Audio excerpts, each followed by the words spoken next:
My parents gave my sister $350,000, me $0. Then they sued me at 21 for my success. I fought back, won, now they're broke and begging. I said no. 24M, run a mid-sized data analytics firm. But 6 years ago, I was sleeping in a freezing, beat-up sedan in a retail parking lot. My parents made sure of that. I am writing this today because the final foreclosure notices on their home just cleared escrow, and the dust is completely settled on a 3-year legal war that destroyed my family. I did not just win. I legally, systematically, and financially dismantled them. To understand how we got to a point where I was taking everything they owned, you have to understand how this started. Sister is 4 years older than me. Growing up, the dynamic in our house was not a secret. It was not subtle. Sister was the investment, and I was a liability. Mother and father poured every ounce of their energy, affection, and finances into her. She had private tutors for every subject, elite sports camps in the summer, and a brand new car waiting in the driveway on her 16th birthday. I wore clothes from thrift stores. I worked a part-time job bagging groceries since I was 14 just to buy my own school supplies and winter coats. Whenever I asked why things were so different, Father would tell me that building character meant doing things the hard way, and that sister just had a more delicate disposition that required support. The day I turned 18, that disparity reached its absolute peak. It was a dual celebration. I had just graduated high school, and sister had just graduated from a very expensive private university. Mother and father hosted a massive, catered backyard party to celebrate. Dozens of people were there, eating expensive food and drinking champagne. Toward the end of the afternoon, father stood up, tapped a glass with a spoon, and gave a toast. He spoke for 20 solid minutes about sister's brilliance, her unparalleled work ethic, and her bright future. Then, he reached behind the podium and pulled out a literal oversized novelty check. It was written out to sister for $350,000. Father announced to the cheering crowd that this was her launch fund, a completely debt-free start to buy a house, invest, and set up her adult life without a single worry. The crowd clapped wildly. Sister cried and hugged him. Mother wiped away tears.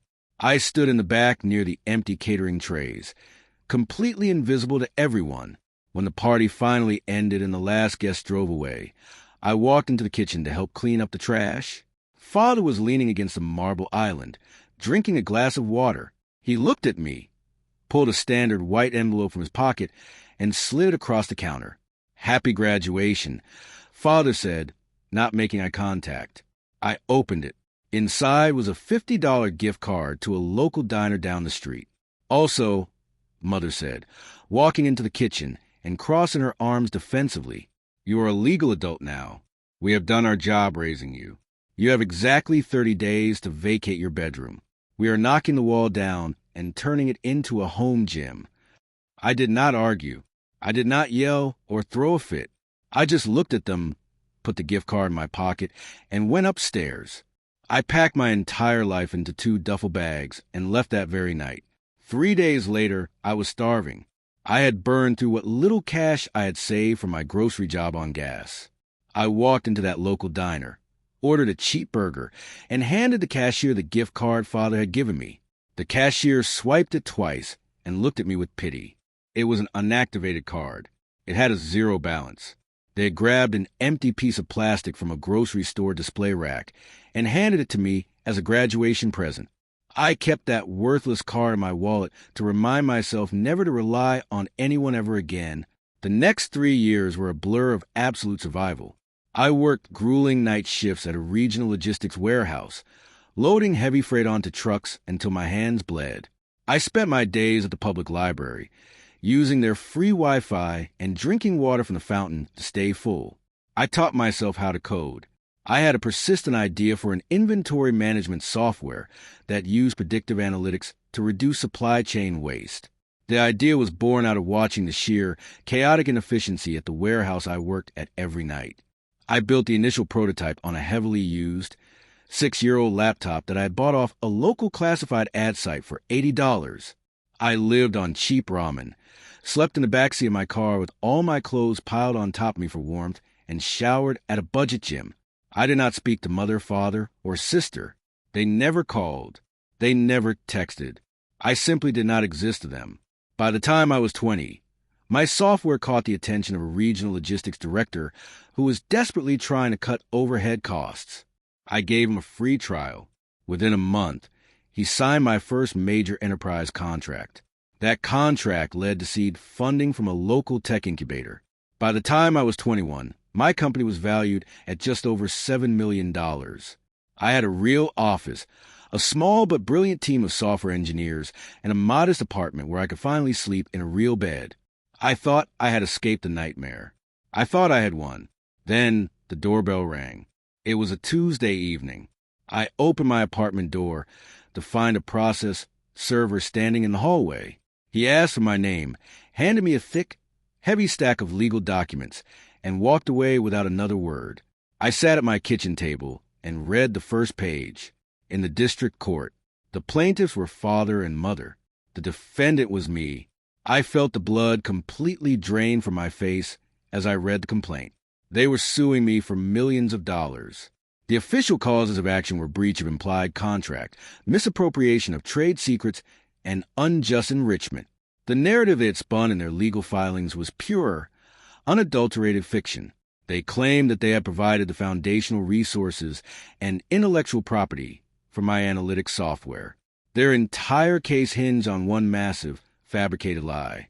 They claimed that while I was living under their roof as a minor, father had verbally proposed the idea for the software during family dinners, and they had allowed me to use their home, their electricity, and their internet to develop the code under the strict verbal agreement that they owned 50% of the resulting intellectual property. They were legally demanding half my company.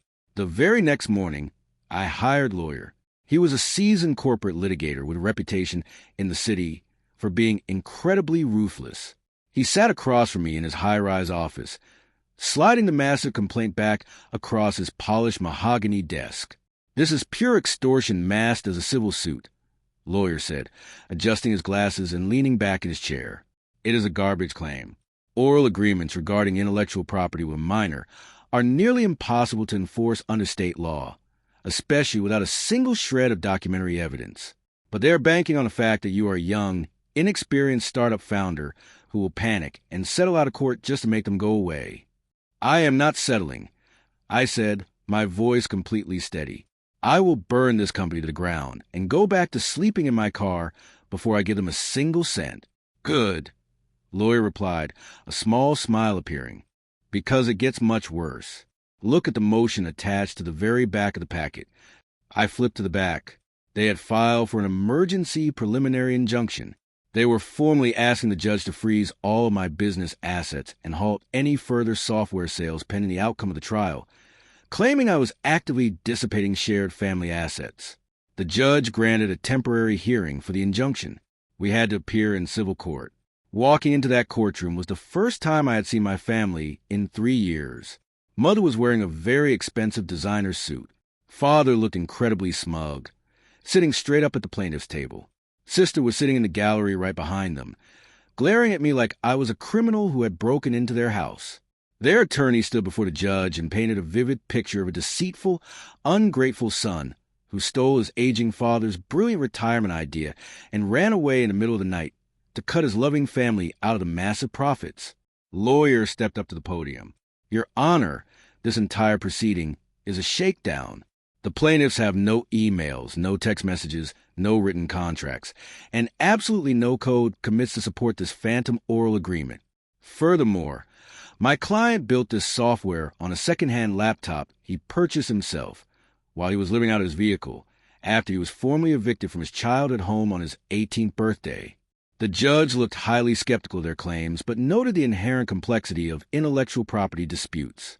The judge officially denied their request to freeze my business assets, citing a severe lack of immediate evidence, but allowed the lawsuit to proceed to the formal discovery phase. That was when father and mother decided to stop playing by the rules and start playing dirty. They realized they could not freeze my money legally, so they tried to destroy my company's reputation to force my hand. Father did some digging and found out who my lead investor was. He somehow got investor's personal cell phone number and called him directly. Investor called me an hour later absolutely furious. Why is your father calling me at home, telling me there is a pending federal investigation into your company for corporate data theft? There is no federal investigation, I said, gripping my phone so hard my knuckles turned white. He is lying. He is suing me for half the company based on a fake verbal contract, and he is trying to scare you into pulling your funding to starve me out. You need to handle your family immediately, Investor warned, his tone ice cold. I invest in clean software, not messy soap operas. If this noise does not stop right now, we are triggering material adverse change clauses in our term sheet and pulling our capital. Sister joined in on the sabotage. She started posting heavily edited, completely out-of-context videos on her social media platforms. She played the ultimate victim, crying to her thousands of followers about how her greedy, sociopathic little brother stole their parents' retirement idea and left them struggling to survive. She conveniently never mentioned the $350,000 she received for graduating. The videos gained serious traction. I started getting aggressive hate, mail sent directly to my business email. Major clients started asking my sales team very uncomfortable questions about our legal standing. The stress was entirely suffocating. I was working 20-hour days, splitting my time between keeping my engineers focused on our next rollout, calming down panicked corporate clients, and sitting in lawyers' office drafting endless legal responses. Then came the turning point, the discovery phase. In a civil lawsuit, both sides have the right to demand relevant documents from each other. Because father heavily claimed in his sworn complaint that he had financially supported the development of my software during my teenage years, lawyer drafted a sweeping, highly aggressive request for production. We subpoenaed 7 years of mother and father's complete financial records. We demanded bank statements, tax returns, brokerage accounts, and investment portfolios. Absolutely everything. If they claim they funded your startup, we have the legal right to look at their money to prove they didn't. Lawyer explained, signing the subpoenas. They fought the subpoena for months. Their attorney filed multiple motions to quash, aggressively claiming it was a massive overreach and an invasion of privacy. The judge completely overruled them. If you claim financial support, you open your books. They were legally forced to turn over thousands of pages of raw financial documents. Lawyer handed the massive boxes of documents over to a forensic accountant to scour for any proof that they had bought me so much as a cheap flash drive. 2 weeks later, my phone rang. It was lawyer. It was 11 o'clock at night. Get to my office. Right now, lawyer said. His voice sounded different. It was sharp. When I arrived, the downtown office was empty except for him. Lawyer had banker's boxes scattered all across his massive conference table. He had a yellow legal pad completely filled with dates, routing numbers, and account balances. We were looking for the wrong thing entirely, lawyer said, staring hard at a printed spreadsheet. We were looking for money going out to you. We were trying to prove a negative. I found something else. I found exactly where the $350,000 came from. He pushed a thick stack of highlighted bank statements toward me. Your father did not earn that money, and your mother did not save it. I pulled the routing numbers from the origin accounts. That money came from a trust fund. I frowned, completely confused. What trust fund? My parents aren't rich. The trust fund your paternal grandfather set up before he passed away 12 years ago. Lawyer said quietly, tapping the paper. Your grandfather purposely bypassed your father. He set up an irrevocable generation-skipping trust specifically for the grandchildren, you and sister. The legal structure of the trust was designed to hold the assets, compound the interest, and disperse equally to you and your sister when the youngest beneficiary, which is you, turned 18. I stopped breathing. The air in the room suddenly felt incredibly thin. Mother and father were legally named as the trustees, lawyer continued, his voice steady. Their only job was to manage the money safely until you turned 18. But they did not do that. Lawyer pointed his pen to a series of heavily highlighted wire transfers. Exactly 3 months before your 18th birthday, your parents systematically liquidated the entire trust. They sold off the blue chip stocks, closed the mutual funds, and transferred the entire cash balance, which was over $350,000, directly into their own personal checking account. They then wrote a single cashier's check from that personal account to sister on the exact day of her graduation party. I stared at the black and white numbers on the page. My grandfather had left me half of that money, $175,000. It was supposed to be mine. It was my safety net. They had knowingly stolen my inheritance, given my entire half to the golden child to buy her a house, kicked me out onto the street with an empty gift card. And now, 3 years later, they were trying to use a legal system to steal the company I built from absolute scratch. The anger I felt in that moment was not hot or explosive. It was absolute, freezing zero. What is the statute of limitations on this? I asked, my voice barely above a whisper. In this state, the statute of limitations for civil fraud and breach of fiduciary duty is generally 3 years, lawyer said, leaning forward. But the clock does not start ticking when the actual crime happens. It starts ticking under the discovery rule. That means the legal clock starts the moment the victim reasonably discovers the fraud. Because they actively concealed this from you, the clock started today. I looked up at him, draft the countersuit. Oh, we are doing much more than that, lawyer said, a vicious, predatory smile spreading across his face. We are going to hit them with breach of fiduciary duty, conversion, civil fraud, and intentional infliction of emotional distress. And because they acted with clear, documented malice and deceit, we are going to seek treble damages. That means we ask the court to triple the amount they stole as a punishment. The depositions were scheduled a month later. A deposition is sworn testimony taken under oath before a court reporter, long before the actual trial happens. Father was deposed first. He sat across the long, heavy wooden table in a sterile, windowless conference room. He wore a crisp tailored suit and carried his usual arrogant smirk. His lawyer sat right next to him. I sat next to my lawyer, keeping my face completely blank. For the first 2 hours, lawyer played completely dumb. He asked Father incredibly mundane questions about the timeline of my supposed intellectual property theft. Father lied effortlessly, clearly having practiced his answers. He wove a highly detailed, completely fabricated story about sitting at the kitchen table with me late at night, drawing out the software architecture on napkins, while giving me business advice. So, you firmly assert that you provided significant financial and intellectual resources to your son during his late teenage years? Lawyer asked, clicking his pen. Absolutely. Father said confidently, puffing out his chest. We gave him everything he needed to succeed in life. We fully funded his life while he built this program.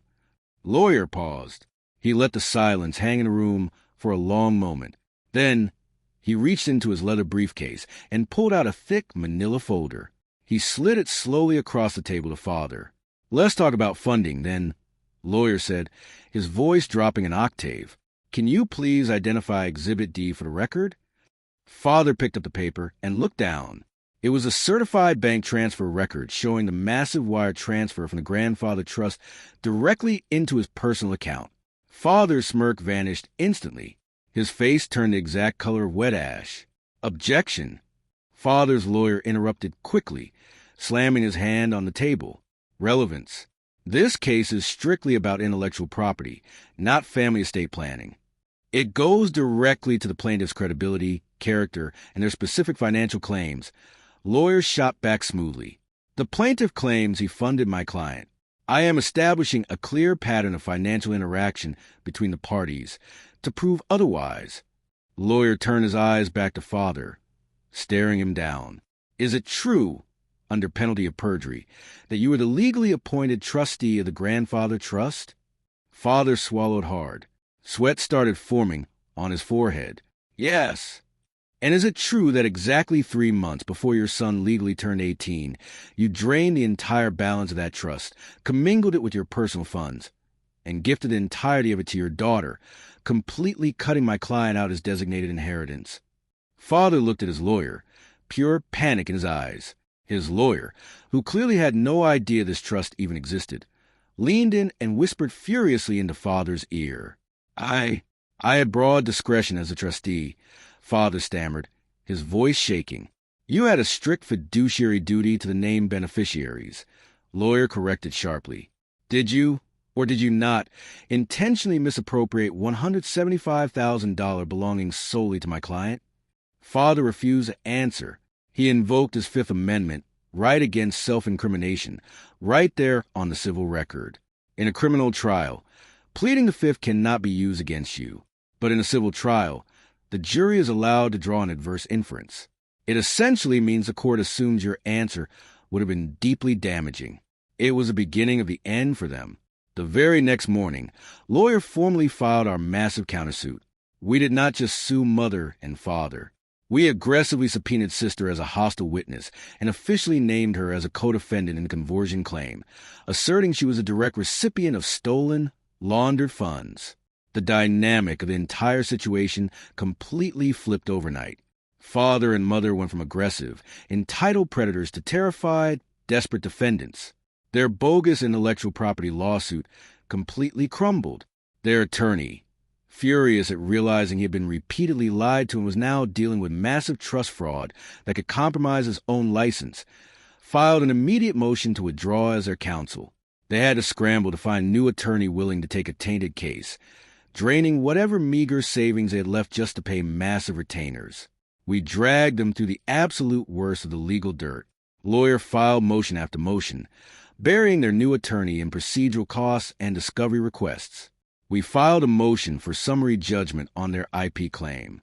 The judge took one look at their complete lack of evidence and father's disastrous deposition and threw their case out entirely, ruling it was frivolous and without merit. The judge also ordered them to pay my massive attorney's fees for defending against it. But the countersuit was the real weapon. During the mandatory settlement conference for the countersuit, father, mother, and sister sat across from me in a mediator's office. They looked like they had aged 10 years. Sister was openly crying, her makeup running down her face. Mother refused to meet my eyes, staring at the floor. Their new attorney cleared his throat and proposed a settlement. My client are willing to return the original $175,000 to avoid a public trial. No, I said. It was the very first time I had spoken directly to them in months. That money has been collecting interest for 6 years. Plus, there are punitive damages for the intentional fraud and the heavy damages for tortious interference when you actively try to sabotage my investors. They do not have that kind of liquidity, their attorney argued, looking stressed. They are nearing retirement age. This will ruin them. Then we go to trial. Lawyer said smoothly, not missing a beat. And I will personally ensure the unsealed court transcripts regarding the embezzlement are forwarded directly to the state prosecutor's office. Civil fraud is one thing. Criminal wire fraud and embezzlement by a fiduciary is a felony. They broke. They surrendered completely. The final judgment was an absolute bloodbath. They agreed to a stipulated legal judgment of $600,000 to drop the case and keep it out of criminal court. To pay it, mother and father had to completely liquidate their entire retirement portfolios, taking massive tax penalties in the process. It still wasn't enough. The court ordered a legal lien placed on their primary residence.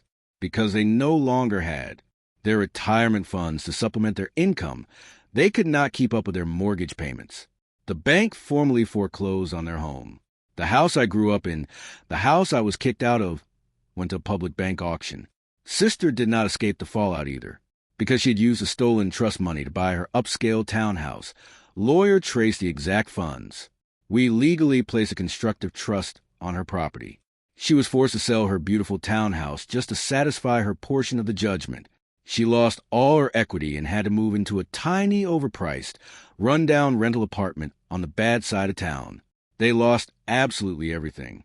Their home, their life savings, their reputations and community, and the golden child's perfect future. Yesterday, it finally concluded.